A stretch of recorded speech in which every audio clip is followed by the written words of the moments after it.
असं म्हटलं जातं की आम्ही नम्रता धारण करावी आणि खरी नम्रता म्हणजे प्रत्येक गोष्टीसाठी देवावर पूर्ण अवलंबून राहणे. काय आमच्यामध्ये खरी नम्रता आहे? उपासना उपासना उपासना उपासना प्रभुजी करो उपासना प्रभुजी करो उपासना उपासना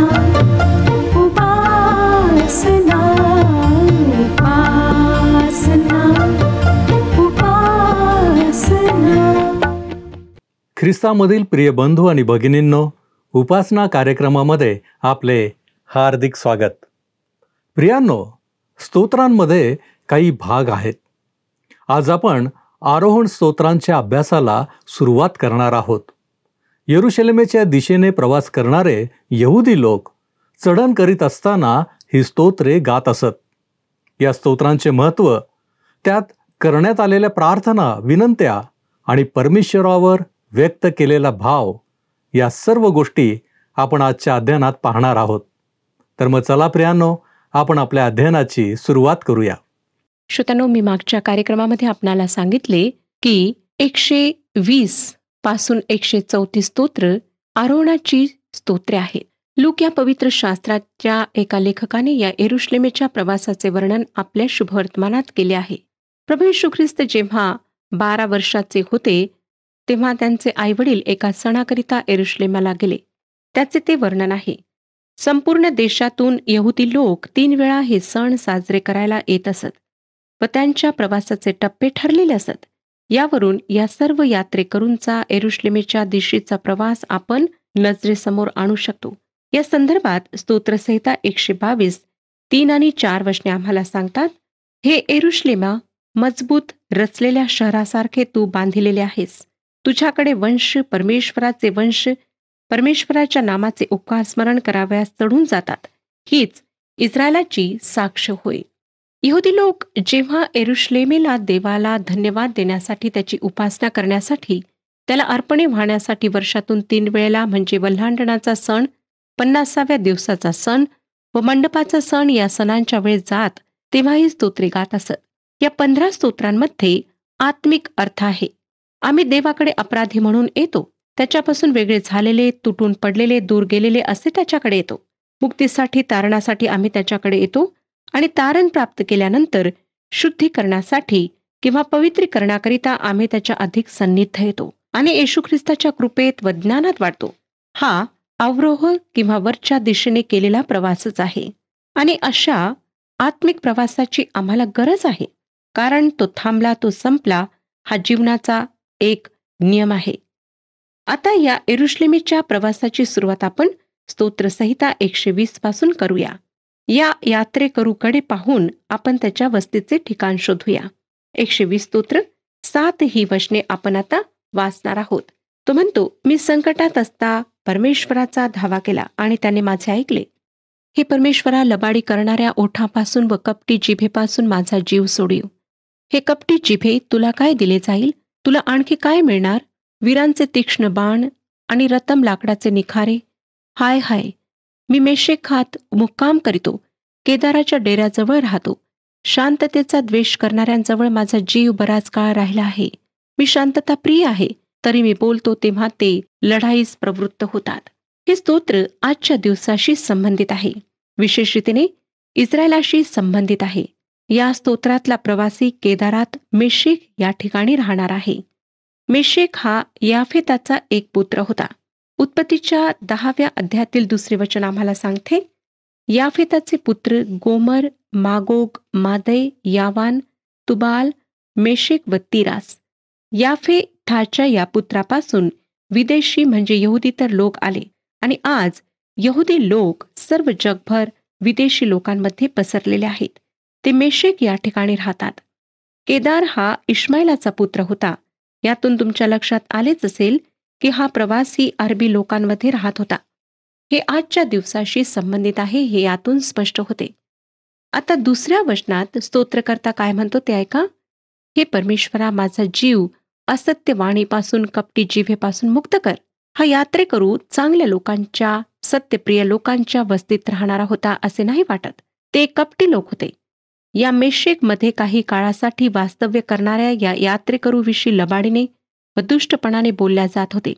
मला नाही वाटत की यहूद्यांसारखे इतर कोणालाही इतक्या मोठ्या प्रमाणावर मानसिक व शारीरिकरित्या छळण्यात आले असेल. इतक्या मोठ्या प्रमाणावर त्यांच्याविषयी वाईट बोलल्या जात असेल.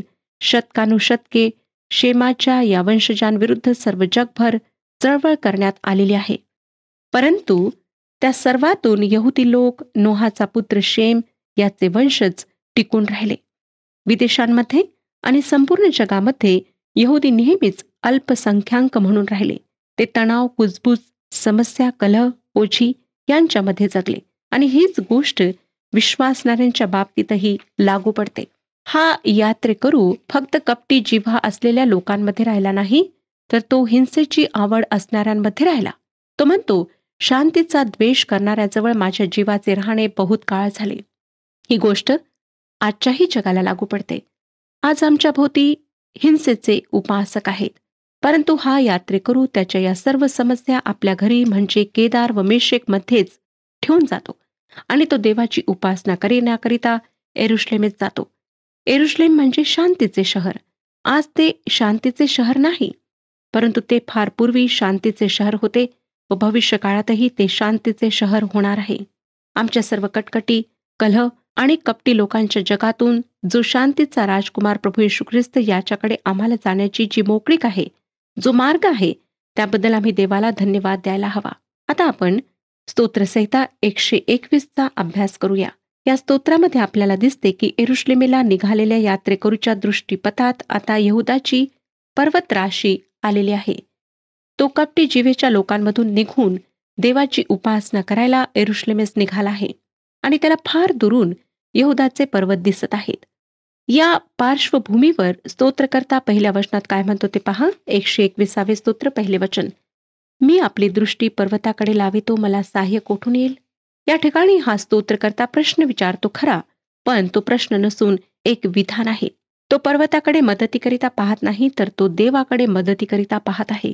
त्याला असे म्हणायचे आहे की मी पर्वतांकडे पाहू काय, माझी मदत तेथून येईल काय. आणि त्याचे उत्तर दुसऱ्या वचनात आहे. आकाशाचा व पृथ्वीचा निर्माण करता जो परमेश्वर, त्याच्यापासून मला सहाय्य येते. श्रोत्यानो, त्याची मदत पर्वतांकडूनही येत नाही, तर आकाशाचा व पृथ्वीचा निर्माण करता परमेश्वर याच्याकडून येते. एरुशलेमला येणारा प्रवासी कोणत्याही दिशेने येऊ, त्याला पर्वत राशींमधून यावेच लागते. यात्रेकरू जसा त्याच्या प्रवासाच्या त्या टप्प्यात येतो जेथून तो यहुदाच्या डोंगराच्या रांगा पाहू शकतो, तसे त्याला मूर्तिपूजकांच्या मूर्तिपूजेची डोंगरावरील ठिकाणे दिसू लागतात, जेथे त्यांनी त्यांच्या मूर्त्यांसाठी वेद्या बांधल्या. आणि त्या संदर्भात हा यहुदी यात्रेकरू म्हणतो की माझे सहाय्य या पर्वतांकडून, डोंगरांकडून येईल काय. निश्चितच त्याचे सहाय्य, त्याची मुक्ती या डोंगरांकडून त्याला मिळणार नाही. अशा प्रकारच्या संदर्भात इर्मया संदेष्टा काय म्हणाला ते आपण वाचूया. तो म्हणतो, टेकड्यावरील शब्द, डोंगरावरील गडबड खोटी ठरली आहे. खरोखर आमचा देव परमेश्वर याच्या ठाई इस्रायलाचे तारण आहे. स्तोत्रकर्ता जसा एरुशलेमेजवळ येतो तसा तो ह्या गीताद्वारे ही गोष्ट सुचवतो. 3 आणि 4 वचन. तो तुझा पाय कदापि ढळू देणार नाही, तुझ्या रक्षकाला झोप लागत नाही. पहा, इस्रायलाच्या रक्षकाला झोप लागत नाही व तो डुलकीही घेत नाही. परमेश्वर त्याच्यावर विश्वास ठेवणाऱ्यांचा पाय कदापि घसरू देत नाही. 37व्या स्तोत्राच्या 23व्या वचनात पवित्र शास्त्र आम्हाला सांगते की मनुष्याची पावले यहोवाकडून स्थापिली जातात. पुढे 24व्या वचनात म्हटले आहे, जरी तो पडला तरी तो अगदी खाली टाकला जाणार नाही, कारण यहोवा आपल्या हाताने त्याला टेका देतो. 121 स्तोत्र 6 ते 8 वचने सांगतात, दिवसा सूर्याची व रात्री चंद्राची तुला बाधा होणार नाही. परमेश्वर सर्व अनिष्टांपासून तुझे रक्षण करील, तुझ्या जीवाचे रक्षण करील. परमेश्वर तुझे येणे जाणे येथून पुढे सर्व काळ सुरक्षित करील. तुमच्या लक्षात आलेच असेल श्रोत्यांनो की 7व्या व 8व्या वचनात म्हटले आहे की परमेश्वर तुझे रक्षण करील. आमचे रक्षण परमेश्वर करतो. प्रेषित पेत्रही म्हणाला की परमेश्वराच्या सामर्थ्याद्वारे आमचे रक्षण होते. येरुशलेमेच्या दिशेने प्रवास करणाऱ्या यहुदी यात्रेकरूंना रात्री तंबू ठोकून वेळोवेळी मुक्काम करण्याची गरज असे आणि अशा प्रकारे प्रवासामध्ये एकाकीपणे राहत असताना संरक्षणासाठी ते प्रभू देवाकडे पाहत असत. परमेश्वर आपला पाय ढळू देणार नाही असे सांगणारे हे स्तोत्र खरोखर सुंदर आहे. लक्षात घ्या की प्रभू परमेश्वर आम्हाला रात्रंदिवस सांभाळतो. तो डुलकीही घेत नाही, झोपतही नाही. तो आपल्या लोकांवर सतत पहारा ठेवतो. पुढे स्तोत्रकर्ता म्हणतो की परमेश्वर तुला दिवसा सूर्याची व रात्री चंद्राची बाधा होऊ देणार नाही. यहुदी यात्रेकरू वर्षातून एकदा भयंकर उष्णतेच्या दिवसातही येरुशलेमेस येत. अशा वेळेस त्या प्रखर सूर्यप्रकाशाची बाधा त्यांना होणार नाही असे अभिवचन या ठिकाणी देण्यात आले आहे. परमेश्वर आम्हाला चंद्राची देखील बाधा होऊ देणार नाही, याचा अर्थ की अमावस्या व पौर्णिमेच्या रात्री जो अशुद्ध शक्तींचा संचार वातावरणात मोठ्या प्रमाणावर होतो त्याच्या बाधेपासून परमेश्वर आमचा बचाव करेल. आणि पुढे देवाचे वचन आम्हाला मोठ्या खात्रीलायक पद्धतीने सांगते की परमेश्वर येथून पुढे सर्व काळ तुझे जाणे व येणे सुरक्षित करेल. आता आपण 122 ह्या स्तोत्राकडे वळूया. या स्तोत्रात आपल्याला यहुदी यात्रेकरू येरुशलेमेच्या पुष्कळ जवळ आलेला दिसतो. 120 मध्ये आपण पाहिले की यहुदी व्यक्ती दुःखी आहे व जे शेजारी कपटी आहेत व जे शांतीचा द्वेष करतात त्यांच्यामध्ये तो वस्ती करीत आहे. मग तो त्यांना सोडून आपल्या कुटुंबियांना घेऊन सण साजरा करण्यासाठी येरुशलेमला जायला निघतो. स्तोत्र 121 मध्ये आपण पाहिले की तो अशा ठिकाणी पोहोचला आहे की जेथून यहुदाच्या टेकड्या दृष्टीपथात आलेल्या आहेत. आता स्तोत्र 122 मध्ये आपण पाहणार आहोत की तो प्रवासाचा पुढचा पल्ला गाठून येरुशलेमला पोहोचला आहे आणि तेथे यहुद्यांचा सण साजरा करण्यासाठी इतर यहुदी कुळातील लोकही आलेले आहेत.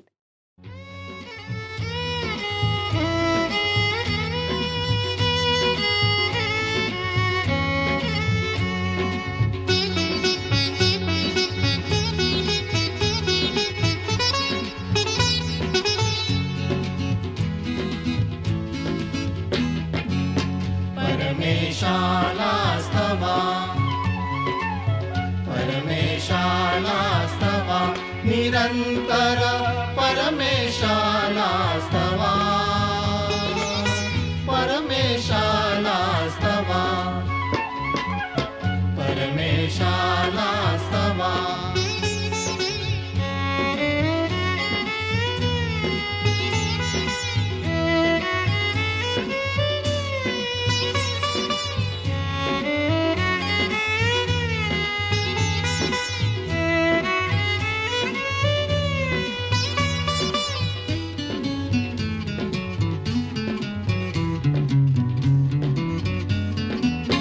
नित्यतयाच्या पवित्र स्थानी जाऊन त्याला स्तवा,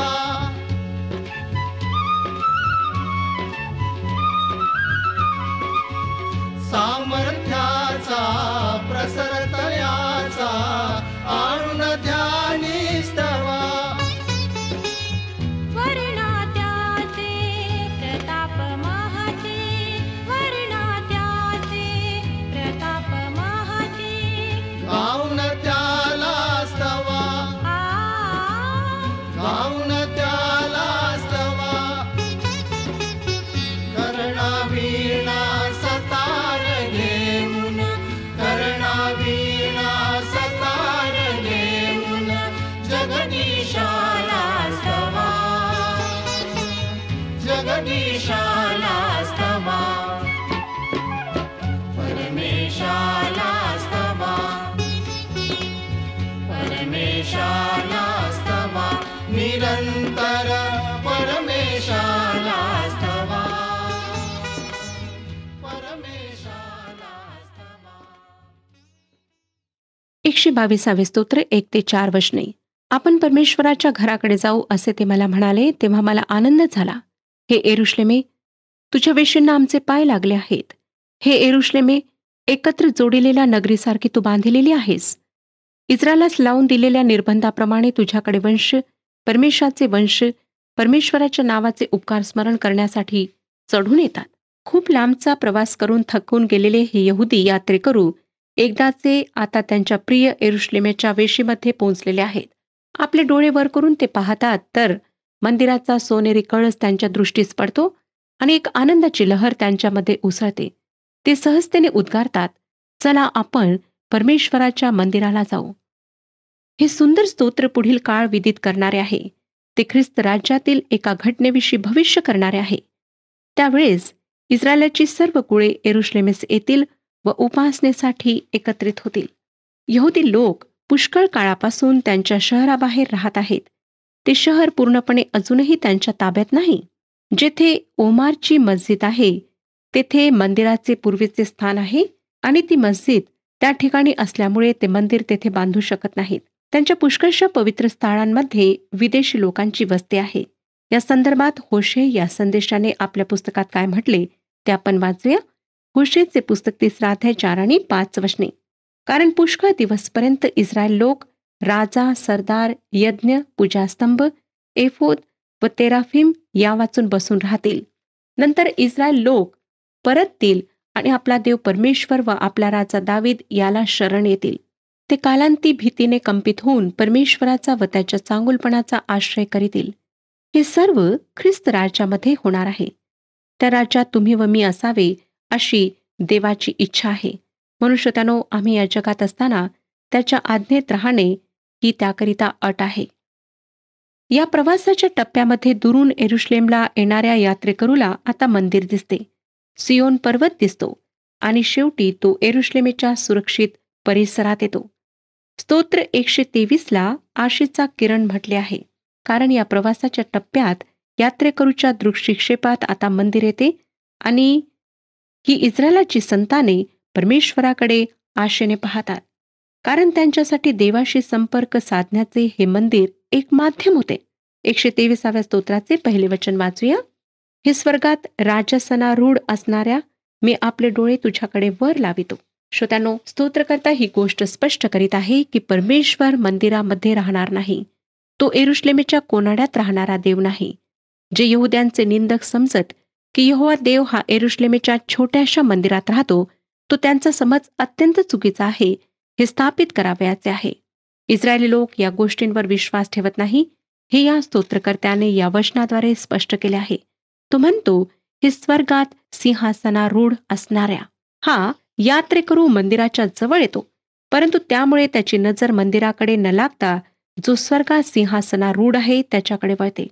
मंदिर हे केवळ प्रभू परमेश्वराशी संपर्क साधण्याचे एक माध्यम आहे. दुसरे वचन वाचूया. पहा, जसे दासांचे डोळे आपल्या धन्याच्या हाताकडे असतात, जसे दासीचे डोळे आपल्या धनिनीच्या हाताकडे असतात, तसे आमचा देव परमेश्वर आमच्यावर कृपा करीपर्यंत त्याच्याकडे आमचे डोळे लागलेले असतात.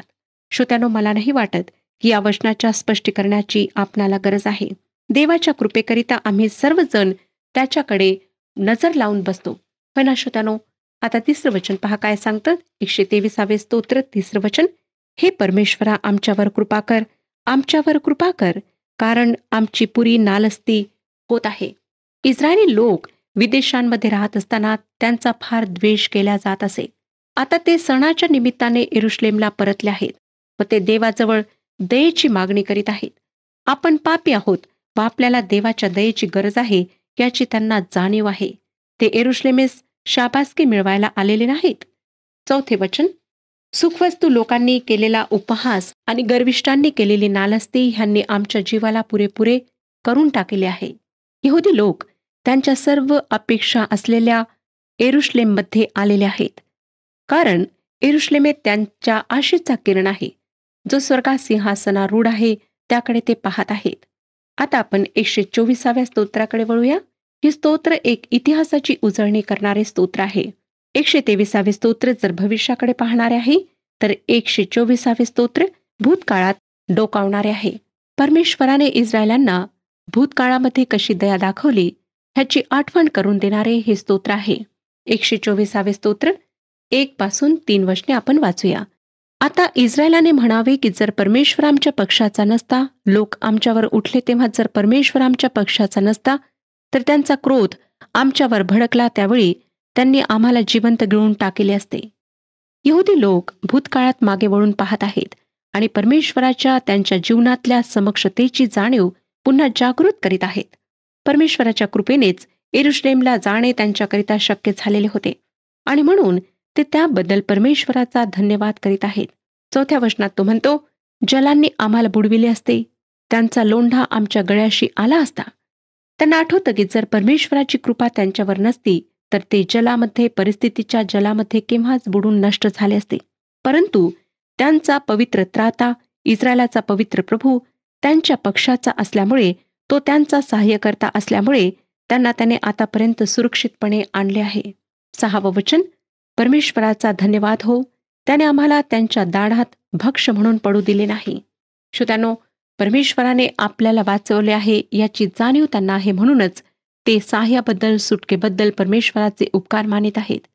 आणि या स्तोत्राच्या शेवटी म्हणजे 8व्या वचनात तो म्हणतो, आकाश व पृथ्वी ह्यांचा निर्माण करता जो परमेश्वर, त्याच्या नावामुळे आम्हाला सहाय्य मिळते.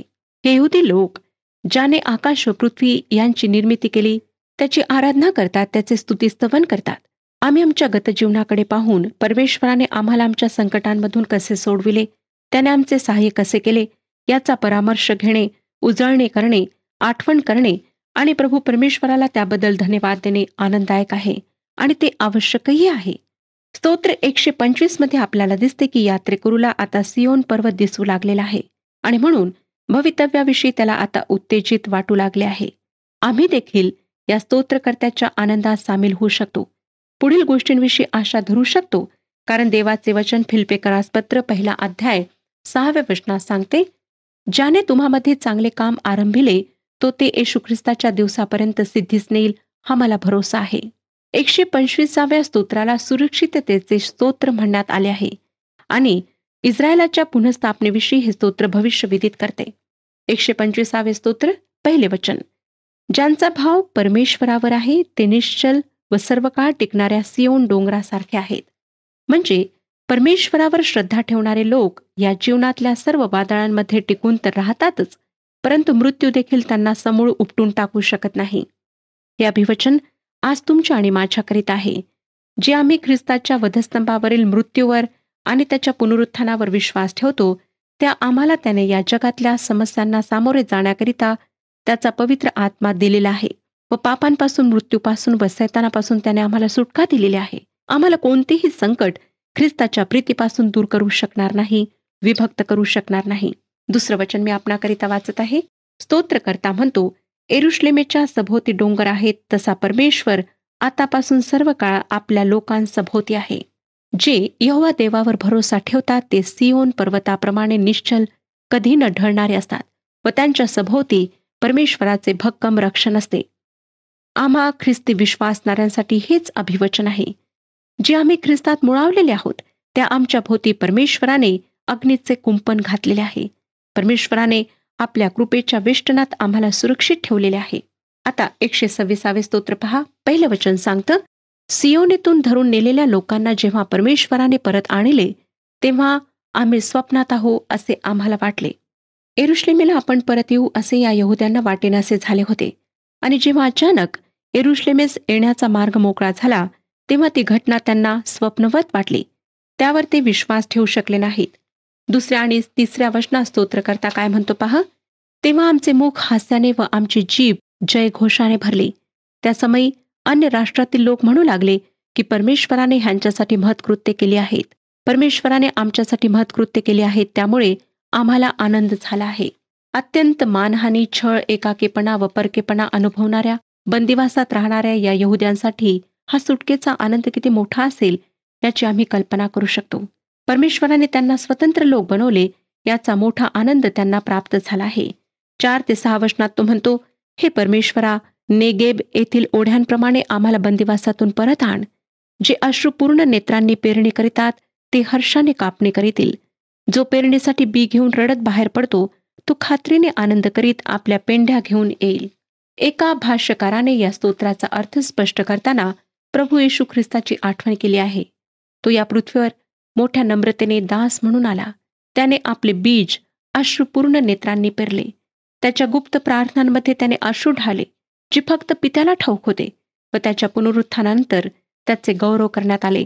तो पित्याच्या उजवीकडे आसनस्थ झाला आहे व तेथून तो जिवंतांचा व मेलेल्यांचा न्याय करावयास पुन्हा येणार आहे. आता आपण आणखीन एका सुंदर स्तोत्राचा अभ्यास करणार आहोत. ही स्तोत्र आहे 127. परमेश्वराच्या साह्याशिवाय बांधणी करणे निरर्थक आहे, असे या स्तोत्राद्वारे आम्हाला सांगण्यात आले आहे. पहिली 2 वचने सांगतात, परमेश्वर जर घर बांधित नाही तर ते बांधणाऱ्यांचे श्रम व्यर्थ आहेत. परमेश्वर जर नगर रक्षित नाही तर पहारेकऱ्यांचे जागरण व्यर्थ आहे. या 2 वचनांमध्ये व्यर्थ हा शब्द 3 वेळा वापरण्यात आला आहे. जर परमेश्वर आमच्यासह नाही तर या सर्व गोष्टी व्यर्थ आहेत. प्रत्येक गोष्ट त्याच्यावर व त्याच्या आशीर्वादांवर अवलंबून आहे. आणि म्हणून आमचे ध्येय परमेश्वर प्राप्ती हे असायला हवे. त्याचे राज्य आमच्या अंतःकरणात, घरात, आमच्या जीवनात यावे असे असायला हवे. 4 आणि 5 वचनात तो काय म्हणतो पहा, तरुणपणचे मुलगे हे वीराच्या हातातील बाणाप्रमाणे आहेत. ज्या पुरुषाचा भाता आशांनी भरला आहे तो धन्य. वेशीवर शत्रूंशी त्यांची बोलचाली होत असता ते फजित होणार नाहीत. यहूद्यांकरिता मुले असणे ही एक फार महत्वाची गोष्ट होती, कारण त्यांना सतत त्यांच्या शत्रूंबरोबर संघर्ष करावा लागेल आणि त्यासाठी पुरुषांची संख्या मोठी असणे आवश्यक होते. श्रोत्यांनो, जोपर्यंत परमेश्वराचे आशीर्वाद आमच्यावर राहत नाहीत तोपर्यंत खरोखर आमच्या जीवनातील सर्व गोष्टी व्यर्थ असतात. परमेश्वर आपणा सर्वांस आशीर्वाद देवो.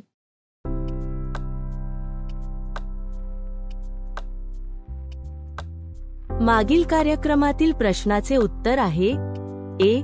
स्तोत्र 119 नुसार वचनाच्या उलगड्याने प्रकाश प्राप्त होतो. आजचा प्रश्न, संपूर्ण देशातून यहुदी लोक किती वेळा सण साजरे करण्यास यरुशलेमेस येत असत? ए.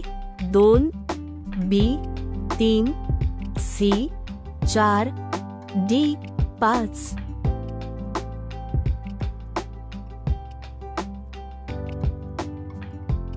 प्रियांनो, या प्रश्नाचे उत्तर उद्या सकाळी 6 वाजण्याच्या आधी पर्याय ए, बी, सी किंवा डी लिहून आपले नाव, पत्ता आणि ठिकाण यासोबत मोबाईल नंबर 7021474742 वर SMS किंवा व्हॉट्सॲप करा.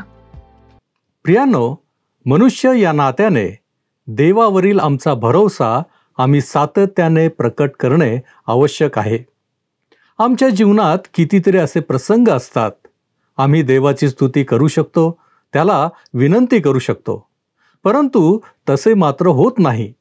याचे कारण म्हणजे आम्हाला त्याचे महत्त्व कळत असूनही आम्ही लक्ष देत नाही.